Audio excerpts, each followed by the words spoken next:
نحمده ونستعينه ونستغفره ونعوذ بالله من شرور أنفسنا ومن سيئات أعمالنا من يهدي الله فلا مضل له ومن يضلله فلا هادي له ونشهد أن لا إله إلا الله وحده لا شريك له ونشهد أن سيدنا وسندنا وحبيبنا ومولانا محمدا عبده ورسوله فقد قال الله تعالى في كلامه المجيد أعوذ بالله من الشيطان الرجيم بسم الله الرحمن الرحيم الحمد لله رب العالمين الرحمن الرحيم مالك يوم الدين إياك نعبد وإياك نستعين اهدنا الصراط المستقيم صراط الذين أنعمت عليهم غير المغضوب عليهم ولا الضالين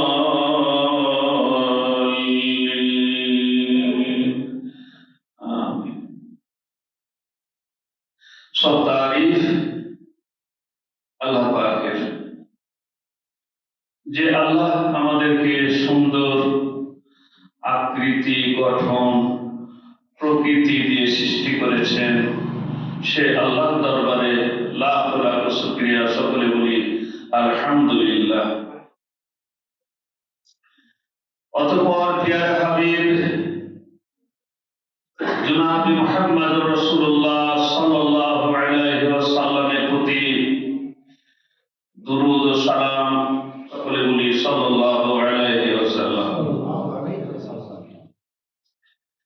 আমরা প্রথমে পাঠ করলাম আলহামদুলিল্লাহ, যে আল্লাহ রাব্বুল আলামিন আমাদেরকে এখানে উপস্থিত করেছে সেই জন্য শুকরিয়া স্বরূপ বা কৃতজ্ঞতা স্বরূপ পাঠ করলাম আলহামদুলিল্লাহ।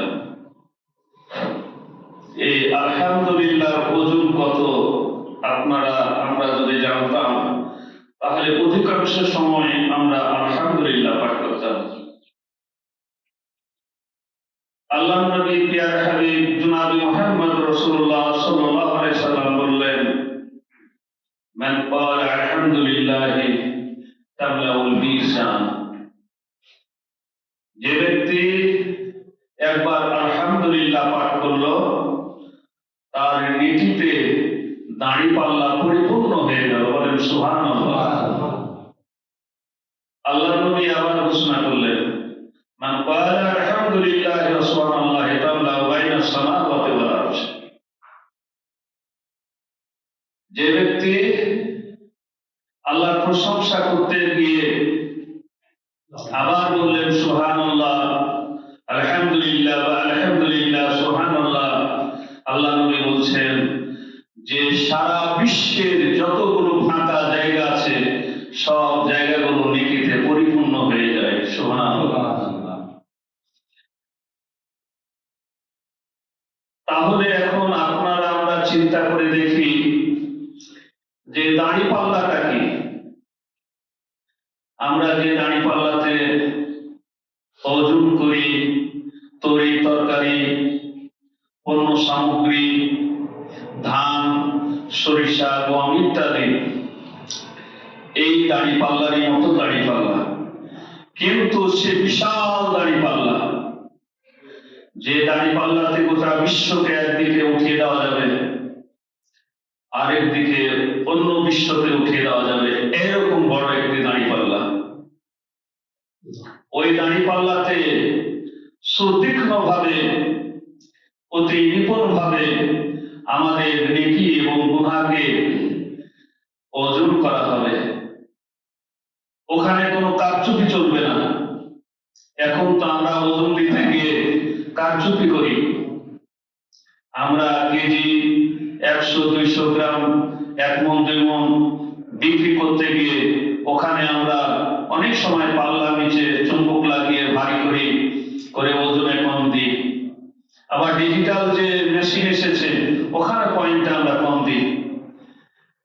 এই দাড়ি পাল্লাতে আমরা চুরি করি। এই চুরির ফলগুলোই কিয়ামতের দিন ওই দাড়ি পাল্লাতে ওজন করা হবে। বিশাল এক দাড়ি পাল্লা। আল্লাহ রাব্বুল আলামিন সেদিন কিয়ামতের দিন বললেন যে তার নেকিতে পরিপূর্ণ হয়ে যাবে দাড়ি পাল্লা। আর গোটা বিশ্বের যত গুনাহ আছে সেটাও যদি একদিকে দেওয়া যায় এই নেকির তুলনায় বেশি হবে না। একবার আলহামদুলিল্লাহ যদি এত নেকি হয় তাহলে আল্লাহ রাব্বুল আলামিন বললেন তার নবীর মাধ্যমে যে আলহামদুলিল্লাহি ওয়া সুবহানাল্লাহি তাআলা বাইনাস সামাওয়াতি ওয়াল আরদ। যদি কোনো ব্যক্তি আলহামদুলিল্লাহ সুবহানাল্লাহ পাঠ করে তাহলে সারা বিশ্বজাহান এটা পরিপূর্ণ হয়ে যাবে নেকিতে। এখন আমাদের ক্ষুদ্র জ্ঞানে এই বিশ্বজাহান কি? আমরা পৃথিবীতে থাকি, এটা একটা ছোট্ট জায়গা, এটাকে পৃথিবী বলা হয়। আর আমরা আরো পৃথিবীর পাশে যেগুলো দেখতে পাই সেগুলো হচ্ছে শনি, বুধ, রবি, মঙ্গল, ইউরেনাস, নেপচুন ইত্যাদি। তার হচ্ছে এটাকে দূরে গিয়ে আমরা দেখতে পাই নীহারিকা, নক্ষত্র, গ্রহ, উপগ্রহ, ধূমকেতু, ছায়াপথ এবং উল্কাপিণ্ড। এগুলো পরিব্যাপ্ত হয়ে আছে মহাবিশ্বে। এই মহাবিশ্বকে যদি আপনি চিন্তা করতে যান এটা কল্পনা তো সম্ভব না। আমি এখানে কয়েকটি কথা বলেছি। নক্ষত্র কি? সূর্য একটি নক্ষত্র, নক্ষত্রের মধ্যে একটি ছোট্ট নক্ষত্র। এই নক্ষত্রগুলোকে যদি গোটা পৃথিবীর মতন crore crore crore crore billion billion trillion যদি আমরা পৃথিবীকে ছায়াপথে ফেলে দিই তাহলে মনে হবে যে সামান্য একটু কিছু এসে অবস্থান করলো। এত ব্যাপক, এটাকে ব্ল্যাক হোল বলে। এই মহাবিশ্বের ফাঁকা জায়গা পরিপূর্ণ হয়ে যাবে এই সুবহানাল্লাহ আলহামদুলিল্লাহ পাঠ করলে। এখন বলবেন যে এর মধ্যে কি আছে? অনেক কিছু আছে। আমরা ছোট ছোট অ্যাটম বোমা ফেলে দিই, গোটা এলাকা উড়ে যায়। আমরা ছোট ছোট ট্যাবলেট খাওয়াই, বড় বড় অসুখ ভালো হয়ে যায়। তো এই ছোট জিনিসের ভিতরে মেডিসিন থাকে, যে মেডিসিনের পাওয়ার অনেক বেশি। যেমন আমরা অনেক সময় রং হাজার পরে লাল পাওয়ারের যে রং পাওয়া যায়, লাল রং 1 চিমটি পরিমাণ যদি আমরা কোন বালতির পানিতে দিই, গোটা বালতির পানি যেমন রং হয়ে যায়। এটা ছোট। এই আলহামদুলিল্লাহ সুবহানাল্লাহ ওজনে দেখতে ছোট হলেও এর হাকিকত ব্যাপক। এটাকে সামনে রেখে আমি আজকে তেলাওয়াত করেছি সূরা ফাতিহা। জানি না সূরা ফাতিহা যদি কেউ শুরু করে তাহলে শেষ পর্যন্ত আলোচনা আদৌ শেষ করা সম্ভব কিনা। কারণ এই সূরা ফাতিহাকে বলা হয়েছে উম্মুল কোরআন, অর্থাৎ কোরআনের মা। পুরো জিনিসটাই ঢুকানো আছে এই সূরা ফাতিহার মধ্যে। আমরা বলবো আউযু বিল্লাহি মিনাশ শাইতানির রাজিম, আর প্রতিটা কাজের শুরুতেই তারপরে পাঠ করব বিসমিল্লাহ। এখন বলবেন যে আমরা ওযু করতে বসলে কি বলবো? আমরা তো এখন ইমাম দ্বারা, পীর দ্বারা, নানান কিতাব দ্বারা পরিচালিত হচ্ছি, মতামতের উপরে কোরআনকে ছেড়ে দিয়ে। যেখানে যতটুকু লাগবে ততটুকুই ইবাদতের জন্য করতে হবে। ওয়ালা তাজিদু ওয়ালা তানকুস, বেশিও করা যাবে না, কমও করা যাবে না। তো আমরা যে বিষয়টি তুলে ধরতে চাই সেটা হচ্ছে এই, যে আমরা যে কোনো কাজের শুরুতে পাঠ করব বিসমিল্লাহ। তো ওযুর আগে যেমন শুরু বিসমিল্লাহ আছে, বিসমিল্লাহির রহমানির রহিম, এই কথাটি নেই। অনুরূপভাবে খাবার আগে বিসমিল্লাহ, ইফতারের দোয়া বিসমিল্লাহ, ইফতারের শেষে আলহামদুলিল্লাহ। কিন্তু কোরআনুল কারীম যখন পাঠ করতে যাবেন তখন বলবেন বিসমিল্লাহির রহমানির রহিম। আমি শুরু করছি আল্লাহর নামে, যিনি দয়াময় অনন্ত দয়ালু, যিনি করুণাময় অনন্ত দয়ালু, তার নামে আমরা শুরু করছি। আলহামদুলিল্লাহি রাব্বিল আলামিন, সকল প্রশংসা আল্লাহ তাআলার জন্য। এখন এই আলহামদু দিয়ে আমরা কি করব? প্রকাশ করব যে সকল প্রশংসা আল্লাহর জন্য। তার মানে পৃথিবীতে কেউ প্রশংসার দাবিদার রাখে না আল্লাহর উপর দিয়ে। আমরা অনেক সময় মানুষের এত প্রশংসা করি, সেটা আল্লাহর চেয়েও অনেক উপরে উঠে যায়। আমরা কাউকে খুশি করতে গিয়ে, কোন নেতাকে খুশি করতে গিয়ে, কোন এমপিকে খুশি করতে গিয়ে, কোন চেয়ারম্যানকে খুশি করতে গিয়ে, কোন ঋষিকে খুশি করতে গিয়ে আমরা তার যত গুণগান করি, এত গুণগান করা যাবে না। একটা মানুষ, সে যখনই আপনি বেশি গুণগান করতে যাবেন তখন চিন্তা করবেন যে এখানে শিরক হচ্ছে কিনা। আপনি না হলে আমি আজকে বাঁচতে পারতাম না, শিরকে কবির, বড় শিরক। আপনি না হলে তো আমাদের এলাকায় রাস্তা হতো না, আপনি যদি না থাকতেন তাহলে আমাদের অবস্থা কি হতো। আজকে যদি আপনি আমাদের দিকে মুখ না চেয়ে দেখতেন তাহলে আমরা ধ্বংস হয়ে যেতাম। একটা কথাও কি ভালো? আল্লাহ পথে যাচ্ছে না। অনুরূপ ভাবে কেউ যদি বলে আল্লাহ উপরে আছে আর আপনি আছেন নিচে, এখানেও শিরক হয়ে গেল। আমরা অনেকে না জেনেই কথাগুলো বলি, আল্লাহ উপরে আর দুনিয়াতে আপনি। এই ধরনের প্রশংসা অতিরঞ্জিত করা যাবে না। আমরা প্রশংসা করতে গিয়ে না জেনে না বুঝে সেই 1500 বছর আগের পেয়ারা হাবিব জনাব মুহাম্মদ রাসূলুল্লাহ সাল্লাল্লাহু আলাইহি সাল্লামের আওলাদ বানিয়ে দিই পীর মাশায়েখদেরকে। পীর দস্তগীর মহাবীর নাম আবু তাহির মোহাম্মদ হারুন রশিদ বাদশাহ জুয়েল সম্রাট আকবর, যত দূর লম্বা হয় তত দূর নাম চলে। শেষে যে বলে আওলাদে রাসূল। আমি জানি না এরা কিভাবে সিলসিলাতে আওলাদে রাসূল পর্যন্ত পৌঁছে। এদের দরবারে উপস্থিত হয়ে আমাদের অনেকে কি করে জানেন? কিতনা সূরত ওয়ালা হ্যায় মুহাম্মদ, सूरत वाला है जो महफिल में मौजूद है। কত বড় স্পর্ধা! মোহাম্মদ কিতনে सूरत वाला है, যে सूरत वाला হলো যে আমার সামনে বসে আছে, মানে তার পীর।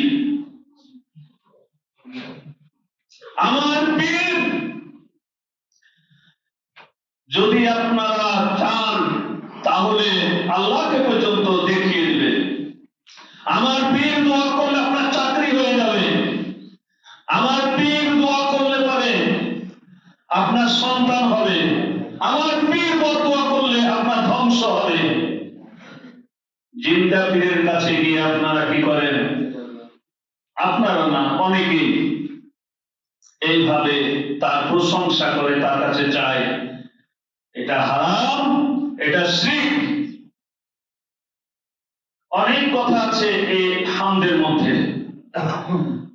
পিতা মাতা, ভাই বোন, শিক্ষক শিক্ষিকা মুরব্বী সকলকে সম্মান করতে হবে, ভালোবাসতে হবে, কিন্তু সেই ভালোবাসার মধ্যে যেন শিরক না থাকে।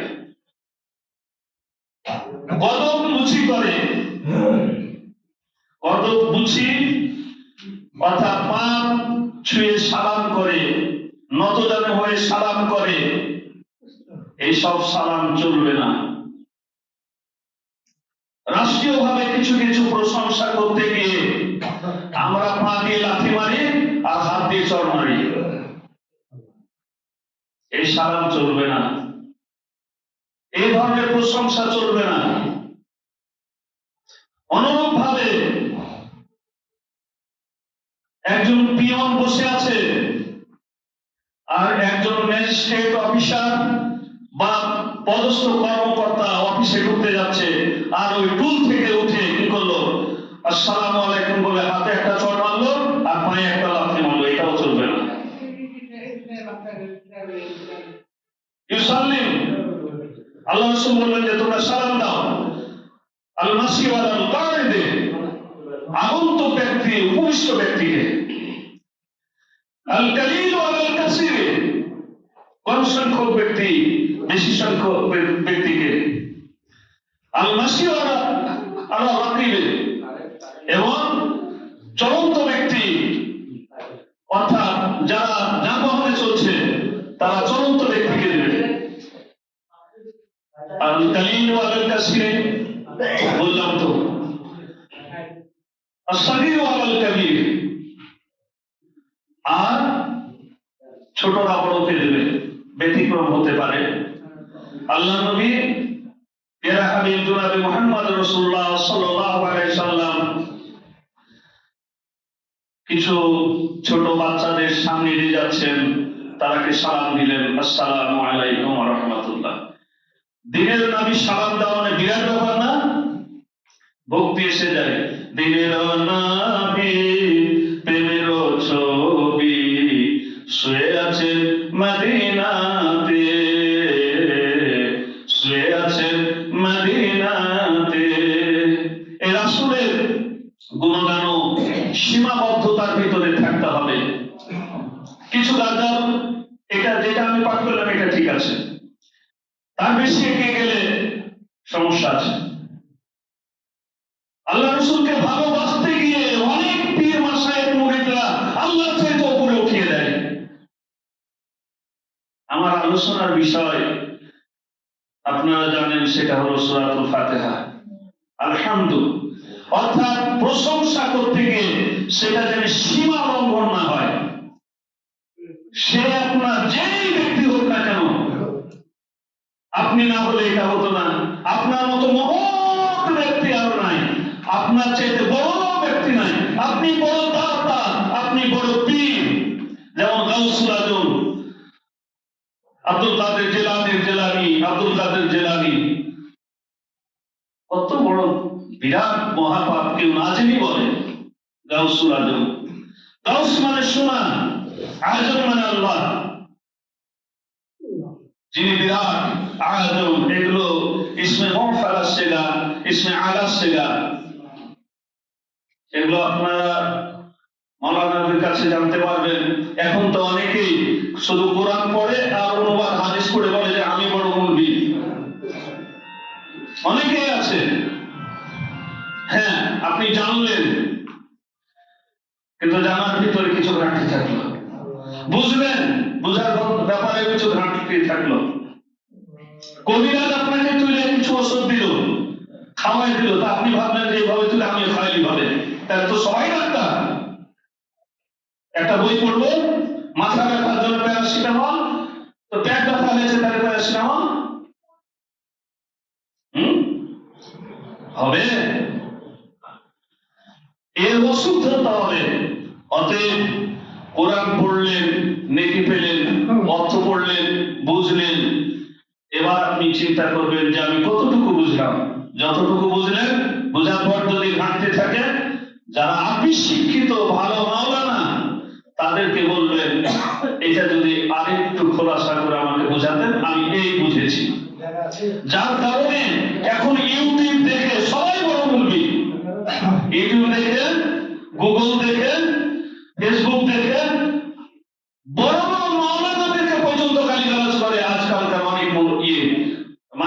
শিক্ষিত লোকেরা কমেন্টস করে যখন। তো অতএব মাওলানারা ভুল করে, এবং সুবিধাভোগী অনেক মাওলানা আছে। এই সুবিধাভোগীরা এমন ভাবে জালসাতে বিভিন্ন জায়গাতে মানুষের প্রশংসা করে, টাকা হাতিয়ে নেয়। এখন যদি আমি বলি যে এটা হারাম, মৌলবীরা আমাদের গালিগালাজ শুরু করে দেবে যে আমাদের পেটের ভাত মেরে ফেললো। জালসা করবে একটা দিনের জন্য, একটা রাত্রির জন্য, অগ্রিম টাকা নেয়, হারাম টাকা নেওয়া। তুমি ওখানে জালসাতে আসতে পারবা যে তুমি অগ্রিম 10,000, 20,000, 5,000, 1,000 নিলাম? হযরত ওমর রাদিয়াল্লাহু তাআলা আনহুকে বলা হচ্ছে যে আমিরুল মুমিনিন, আপনাকে খাজাঞ্চি খানা থেকে কিছু আমরা কর্জতি দিয়ে আপনি আপনার চাহিদা পূরণ করেন। তা বলছে ঠিক আছে, আমি যে এই কর্জটা শোধ করতে পারবো, আমার উল্টা পিঠে লিখে দাও যে আমি এতদিন পর্যন্ত বেঁচে থাকবো, তাহলে ঋণ নেব। তালেমরা আজকে এলম বিক্রি করে বেড়াচ্ছেন, 60,000, 70,000, 40,000। আমি শুনে অবাক হয়ে যাই। আমি কিছু কিছু মাহফিলে প্রধান অতিথি থাকি, সভাপতি থাকি, তখন বলে যে স্যার যদি কিছু টাকা দিতেন তো হতো। কিসের টাকা দিবা? বলছেন কি বলে খরচ আছে। কিসের খরচ? না তো প্যান্ডেল করেছি, বক্তাকে দিতে হবে। কয় টাকা দিবা বক্তাকে? বলছে 40,000। হ্যাঁ, ও তো সাধারণ একটা লোক, আমি চিনি তাকে, এত টাকা বলছে আসবে না স্যার। 20,000 টাকাতে বক্তা পাওয়া যায় না। আল্লাহ রাসূল এটা করেছিল নাকি? কোন সাহাবী করেছিলেন নাকি? কোন ইমাম করেছিলেন নাকি? কোন মুস্তাহিদ করেছিলেন যে টাকার বিনিময়ে ওয়াজ করতে হবে? তুমি দায়ী ইলাল্লাহ। তোমাকে জনগণ খুশি হয়ে যে যাতায়াতের রাস্তার খরচ দিল, তাদের বিবেকে আছে যে ঠিক আছে 3,000, 4,000, 2,000, 1,000 টাকা দিলে চলবে। কিন্তু তুমি কন্ট্রাক্ট করে আসছো, কন্ট্রাক্টের মতো করে আসছো, ওই যে যৌতুকের মতো। ছেলে বলছে আমি তো যৌতুক নিইনি। কে দিয়েছে? বলছে আমার শ্বশুর দিয়েছে। কথা কি হয়েছিল? বলছে যে আমি তো বিয়ে করেছি, সলিমউদ্দিন বিয়ে করে না, আমার দোস্ত সলিমউদ্দিন বিয়ে করেছে, ওই একটা মোটরসাইকেল পেয়েছে, জিনিস পেয়েছে, আমাকে দিলে দিবে, না দিলে না দিবে। শ্বশুর বলছে যে ওই তো দিল, দেখি লাগবে। অর্থাৎ আমি কানটা এখান দিয়ে না ধরে উঠে দিচ্ছি। অনেক কথা। এই জালসাটা কিসের জন্য হচ্ছে? আল্লাহর উদ্দেশ্যে না, মাদ্রাসার উন্নতি করবে। এই জালসাটা হচ্ছে ঈদগাহের উন্নতি করবেন আল্লাহর উদ্দেশ্যে। তাহলে যদি এটা ঈদগাহের উদ্দেশ্যে হয়, এটা কি আল্লাহর উদ্দেশ্য হলো? আর ওই যে প্রশংসা শুরু করে দিল, 1 টাকা, 2 টাকা, 3 টাকাতে জান্নাত বিক্রি করে দেয়। ওই খোদা দয়াময় দয়াতে করিয়া আল্লাহ তুমি দিও তাকে জান্নাত মাকান। আরে হাতি দিয়া দিল 50 টাকা দাম, আল্লাহ তুমি তাকে দিও জান্নাত মাকান। এরকম করে না? বুঝলো?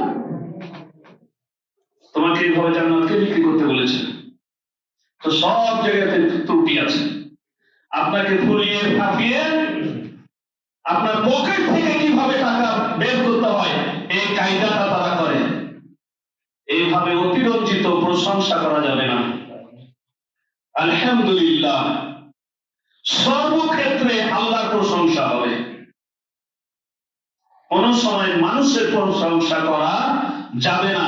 মানুষের জন্য করা যাবে মাদাহ, আল্লাহর জন্য শুধু হামদ, আর মানুষের জন্য মাদাহ। মাদাহ আব্দুর রহমান, খায়ের খায়ের আব্দুর রহমান, এইভাবে আফজালুল আদম, আব্দ ভালো মানুষ, এই ধরনের তার সম্পর্কে কিছু বলা যাবে, কিন্তু তাকে সর্বোচ্চে কোথাও পৌঁছানো যাবে না। তো এই জন্য আল্লাহ বললেন আলহামদুলিল্লাহ, সর্ব অবস্থায় প্রশংসা করবে আল্লাহ, সকল প্রশংসা দাবিদার আল্লাহ, আর কেউ না। তাই চাইলে আল্লাহর কাছে চাইতে হবে। এখানে আরেকটি কথা না বললে হয় না। এই যে জালসাটা হয়, তো মসজিদের উদ্দেশ্যে জালসা হলো না, মাদ্রাসার উদ্দেশ্যে জালসা হলো না। অনেক সময় উন্নতি কল্পে জালসা করে, তো যেটা মসজিদের জন্য জালসা হলো, ওই মসজিদের আদায় কিন্তু টাকা থেকে বক্তা কিভাবে টাকা নেয়? তাও তো মসজিদের টাকা নিয়ে নিল সে।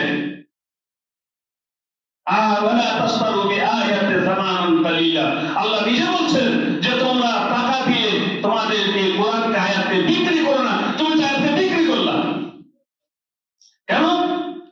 এই পাড়ার অনেক লোক আছে, তারা জমি চাষ করে খায়, তারা দোকান করে খায়, তারা মুচিগিরি করে খায়, তারা কামারগিরি করে খায়, তারা কাঁচামাল বিক্রি করে খায়।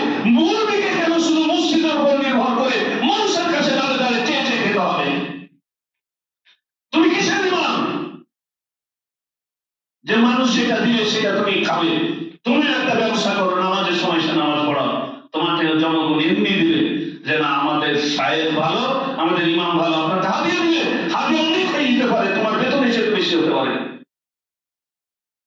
বিষয়গুলো কিন্তু ভাবার বিষয়। তো আলহামদুলিল্লাহ, সকল প্রশংসা আল্লাহর জন্য।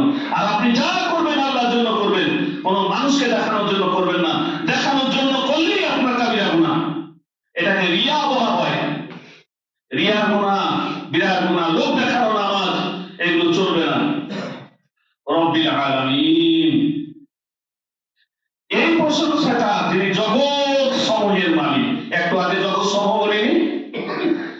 নিহারিকা, নক্ষত্র, গ্রহ, উপগ্রহ, ধূমকেতু, ছায়াপথ, উল্কা, এই যে বিশাল গ্যালাক্সি, জ্যোতিষ্ক মন্ডলী, অনেক বড় জায়গা, অনেক গবেষণা করে বিজ্ঞানীরা।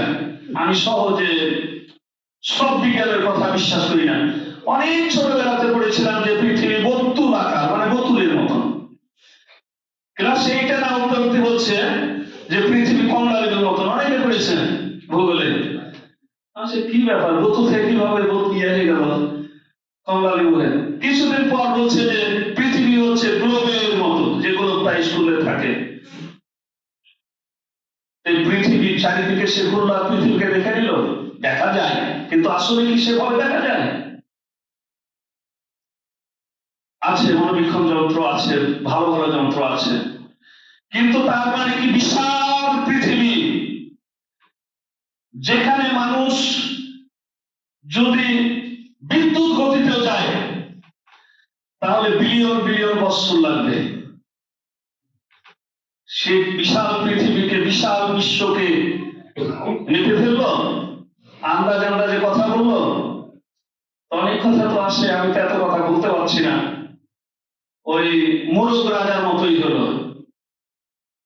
মোরগ রাজা সকল বিড়ালকে বলছে যে শোন, আমার এই লাল টপ দেখছিস না, এই লাল টপে কিন্তু আগুন আছে, আমার কথা মতো না চলে সবাই জ্বালিয়ে পুড়িয়ে খেয়ে নেব, শেষ করে দেব। কি করতে হবে হুজুর? না তো প্রতিদিন সবাই কাজ করবে আর আমার কথা মতো চলবে, আর আমাকে মাসওয়ালা দিয়ে যাবে। সবাই দিয়ে যায়, কঠিন বৃষ্টি সেদিন। তো বিড়ালের মা বলছে যে বাবা, ওই রাজা এখন ঘুমাইছে, আগুনেরও দরকার, রান্না করতে হবে, তাই তো আগুন ধরি নেই, খড়টা নিয়ে ধরে না। বলছে মা ধরে না যে? বলছে যা ধরবে। বলছে তুমি চলো। মা যে দেখে তো ধরে না। এক পর্যায়ে তখন হাত দিয়ে দেখছে ঠান্ডা, সব বিড়ালদেরকে দেখে বলছে একে ধর, ছিঁড়ে রাখা। এই পরাশক্তি পৃথিবীর আলতু ফালতু ভয় দেখে মুসলিম গুলোকে দাবিয়ে রেখেছে, আর মুসলিম নেতারা ওই দাউনো আগুনে পুড়ে পুড়ে মরছে। আর এই জন্য জনগণ, আমরা মুসলিম সমাজ ধ্বংসের পর ধ্বংসের দিকে এগিয়ে যাচ্ছি। ওই আমেরিকার শক্তি যতই পরাশক্তি হোক, ইসরায়েলি শক্তি, মুসলমান যদি একবার জেগে উঠে নারায় তাকবীর ধরে দিয়ে কখনো তা টিকতে পারে না, অসম্ভব। ওই মোরগ ভয়ের মতন আমাদের কিসের পর? আমাদের তেল আছে, আমাদের খনিজ পদার্থ আছে, আমাদের এমন কিছু নাই, স্বর্ণ খনি থেকে, তেল খনি থেকে, সকল কিছু এর মধ্যে পড়াচ্ছে, আর ওরা নিয়ে চলে যাচ্ছে। ওই যে দুশ্চরিত্র বাদশারা বসে আছে মুসলিম সাম্রাজ্যে, প্রতিটা মুসলিম সাম্রাজ্যে যারা শাসন করে তারা কেউ আল্লাহ রাসূলের কোরআন মোতাবেক চলে না। ধর্মকে বিক্রি করে মানুষকে উন্নতির উচ্চশিখরে নিয়ে চলে যাচ্ছে ধর্ম ব্যবসায়ীরা। প্রত্যেকটা জায়গাতে ধর্ম ব্যবসা এখন আখড়া গেছে উঠেছে। বিরাট আড্ডায় যাবেন ধর্ম ব্যবসায়ী, মাজারে যাবেন ধর্ম ব্যবসায়ী, যেখানে যাবেন ধর্ম ব্যবসায়ী। এই ধর্ম ব্যবসায়ীদেরকে রুখে দিতে হবে ধীরে ধীরে। আমি শেষ আয়াতটা তেলাওয়াত করি, কোনদিন সময় পেলে আমি বিস্তারিত বলবো। তো রব্বিল আলামিন যিনি প্রতিপালক, জগৎ সমূহের প্রতিপালক। জগৎ সমূহ মানে তো বললামই, প্রতিপালক মানে বুঝেন, ছোটবেলাতে বাচ্চাকে মা গোসল করে দেয় না, তখন কি তার কোনো জায়গাতে ফাঁকা রাখে হাত দিতে? দাদি নানি বাড়িতে তেল মেখা যাননি আপনি নানি বাড়ি বেড়াতে যাওয়ার সময়, নানি বলছে তোর মাথা খানে কি তোর মা একটু তেলও দিতে পারেনি, আবার নানিও তেল দেয়, চপ করে দিতে চিনা দিতেছি। ছোটবেলায় নাতিরা, ছোট বাচ্চা, তার কোনো জায়গা ফাঁকা থাকে না, এইভাবে তাকে কি করা হয়। তো এই উদাহরণটা এইভাবে এই জন্য দিলাম যে তার আপাদমস্তক আপনি যত্ন করছেন।